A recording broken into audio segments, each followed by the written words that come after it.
अस्सलाम वालेकुम, welcome to gardening with आमना। आज की वीडियो हमारी है कटिंग प्लांट पे। आज हम करेंगे कटिंग। ये इसको गुले दाउदी भी बोलते हैं और कैंसमम भी बोलते हैं। ये देखें जी, ये प्लांट है कि ये हमारा विंटर का प्लांट है। तो अब समर में इसकी हम कटिंग करेंगे जून में आप इसकी कटिंग करके आराम से लगा सकते हैं। और किस तरीके से इसकी कटिंग करनी है, अगर आपका प्लांट है तो ये ऐसे लैगी लैगी हुआ है तो आप इसकी कटिंग भी कर सकते हैं और कटिंग लगा भी सकते हैं। आज इसकी मैं कटिंग लगाने वाली थी तो अक्टूबर तक इसकी फ्लावरिंग स्टार्ट हो जाती है। अक्टूबर, फिर नवंबर, दिसंबर और 3-4 महीने इसकी बहुत अच्छी फ्लावरिंग रहती है।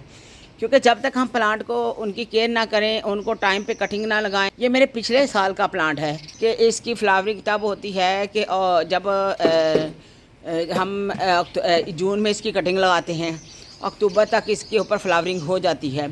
तो कटिंग लगाने का तरीका भी बताऊंगी। पहले इसकी थोड़ी सी मैं इसकी केयर बता दूं कि ये जब विंटर में हम प्लांट को रखते हैं तो फिर फुल धूप में रखते हैं ताकि इसकी जो फुल धूप लगे और इसके ऊपर पूरी फ्लावरिंग हो। तो फ्लावरिंग लाने के लिए हमें इसके सर्दियों की धूप में रखना होगा। जब मौसम चेंज होता है तो तब हम रखना शुरू हो जाते हैं क्योंकि रातें ठंडी हो जाती हैं। उसके बाद फिर हम इसको थोड़ा गर्मी में बचाने के लिए थोड़ा शेड के नीचे रखते हैं। जैसे कि ये मेरे पौधे हैं सारे, तो इस साइड पर रखा हुआ है। आज मैं लगाने लगी थी इसकी कटिंग क्योंकि बहुत लैगी हो चुका है, ये देखें। तो इसकी कटिंग भी लगाऊंगी, कटिंग का तरीका भी बताऊंगी। फर्टिलाइज़र की बात की जाए तो इसके ऊपर यहाँ जब नई फ्लावरिंग होती है, नई शूट बनती है, तो इसके ऊपर तेले का अटैक होता है। लेकिन मैं वक्फे से इनमें दवाई डाली रखती हूँ, तो फिर माशाल्लाह मैं तो इस दफ़ा तेले से बची हुई हूँ क्योंकि मैंने 15-20 दिन बाद स्प्रे कर देना होता है। कभी नीम ऑयल का कर देती हूँ, कभी ऑर्गेनिक कर देती हूँ, कभी मैं केमिकल कर देती हूँ। तो मैं करती रहती हूँ स्प्रे, इसलिए प्लांट कुछ बचे हुए हैं काफ़ी मेरे। तो इस वजह से इसकी लगाने लगी थी मैं कटिंग। मैं बता दूं कि आज मैं कटिंग लगाने लगी हूं तो आपके साथ शेयर करूं ताकि आपके पास भी ये प्लांट है तो आप इसकी कटिंग लगाएं। कटिंग लगाने का तरीका इसका कोई इतना मुश्किल नहीं है, आप आसानी से इसकी कटिंग लगा सकते हैं।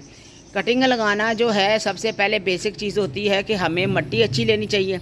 आप आधी कोकोपीट और आधी गार्डन सॉइल लेके उसमें नीम पाउडर और थोड़ी हल्दी मिक्स करके आप लगा सकते हैं। मैं आपको सारा बताऊंगी आज के लगाएंगे किस तरह। उसके बाद हमने क्या करना है कि इसकी कटिंग एक नहीं लगानी है हमने। किसी भी प्लांट की हम कटिंग लगाएं, उसकी काफ़ी सारी कटिंग हमने लेके लगानी है।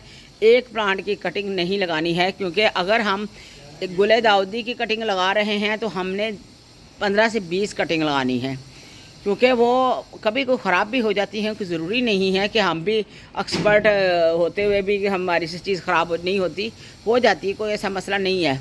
कई दफ़ा मेरी कटिंगें चली हैं, कई दफ़ा नहीं चली हैं। तो इस वजह से आज की कटिंग जो है मैं आपको बताती हूँ। और दूसरी बात यह है कि जब हम ऊपर से कटिंग करेंगे ना इन प्लांट्स की, तो नीचे देखें कि इसके बेबीज़ निकलते हैं। ये प्लांट आपका कई सालों तक चल सकता है, कई सालों तक आपका साथ दे सकता है। क्यों कि अगर आप थोड़ी इसकी केयर जान लेना तो ये प्लांट कहीं भी नहीं आपके घर में जाने वाला। और इसकी पत्तों की खूबसूरती आप गर्मियों में देखें और सर्दियों में इसके फूलों की खुशबू देखें। और फूलों में खुशबू तो नहीं इतनी आती, ये खूबसूरती बहुत होती है। ये कलरफुल मेरे प्लांट हैं, जब इंशाल्लाह खिलेंगे तब भी दिखाऊंगी। इसकी फर्टिलाइज़र की बात की जाए तो फर्टिलाइज़र साल में 2 से 3 मरतबा मैं देती हूँ। बाकी लिक्विड ऑर्गेनिक जो भी मैं फर्टिलाइज़र देती हूँ मैं इनको भी देती हूँ साथ। तो हर प्लांट का फर्टिलाइज़र का हिसाब उसके फ्लावरिंग पे होता है। जब आपको इसकी ग्रोथ करवानी है तो इसका फर्टिलाइज़र फिर थोड़ा चेंज होता है। तो इसी तरह प्लांट को जानिए आप भी और देखिए कि प्लांट हमारे साथ कितनी देर तक चलता है और कैसे चलता है। ये है हमारी गार्डन सॉइल, इसमें काफ़ी चीज़ें पहले भी मिक्स है मेरी। ये हैंगिंग बास्केट मैंने खाली की हैं, इसी में ही मैंने इनकी कटिंग लगानी है।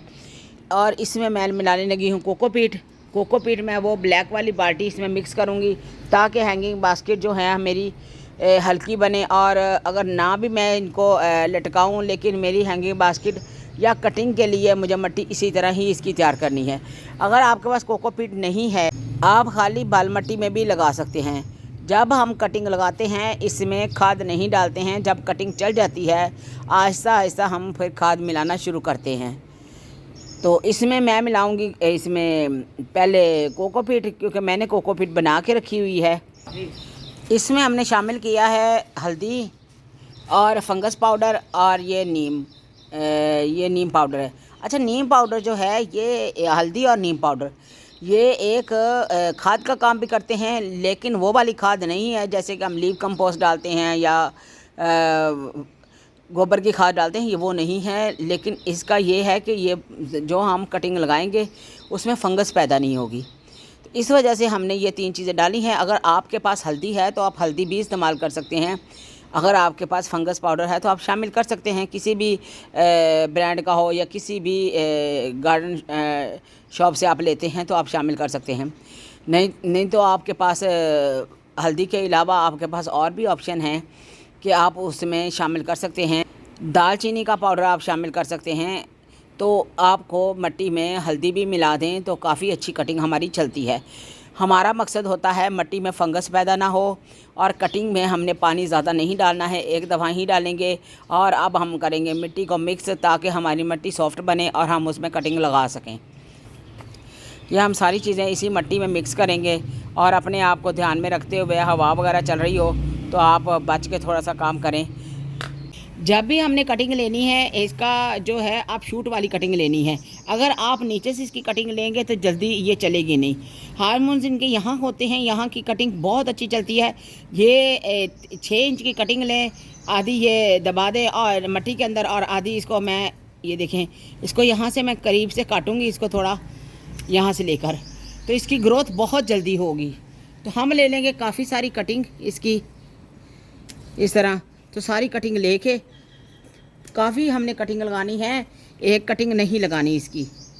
ये है गुले दाउदी का लगाने का तरीका, क्योंकि इसकी अब शूट हमने इतनी ही रखनी है, अब शूट वाली लगानी है, और थोड़ा सा इसको तिरछा कर लें इस तरह।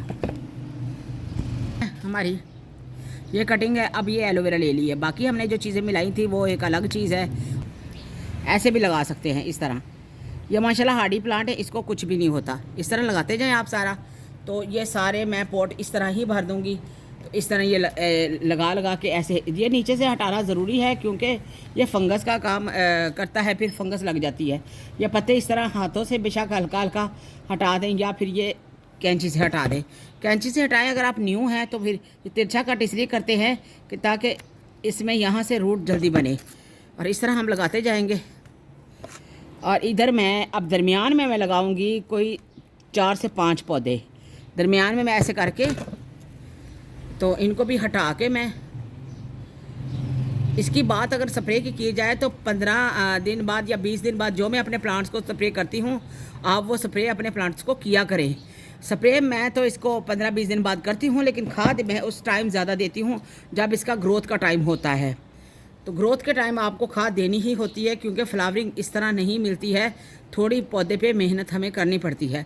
ये हमसे 3 से 4 कटिंग इस तरह ले ली हैं सारी। तो इस तरह हम इसको इस तरह रख देंगे। अब इसकी कटिंग को क्या करना है हमने, ये अब कटिंग इसकी करके हमने शेड एरिया के नीचे रखना है जब तक न्यू ग्रोथ नहीं होती और इसके फ्लावरिंग पे नहीं आ जाते। थोड़ा धूप में रखेंगे, प्लांट ग्रोथ करेगा, लेकिन इतनी धूप में नहीं रखना कि हम इसकी कटिंग को जून जुलाई की धूप में बाहर रख दें। इस तरह आपने नहीं करना, आपकी कटिंग नहीं चलेगी वरना। तो कटिंग को यही असूल है कि आप कटिंग को पहले छाँव में रखें, उसके बाद ऐसा ऐसा धूप में लाएं आप। तो मेरा ये थोड़ी धूप में पड़ा हुआ है, यहाँ धूप आते जाते लगती है, ज़्यादा धूप में नहीं है ये मेरा प्लांट। बाज़ औक़ात मुझे प्लांट की पूरी इन्फॉर्मेशन देनी होती है, तो कई दफ़ा लोग कहते हैं कि आप काम की बात, मैं काम की बात ही करती हूँ।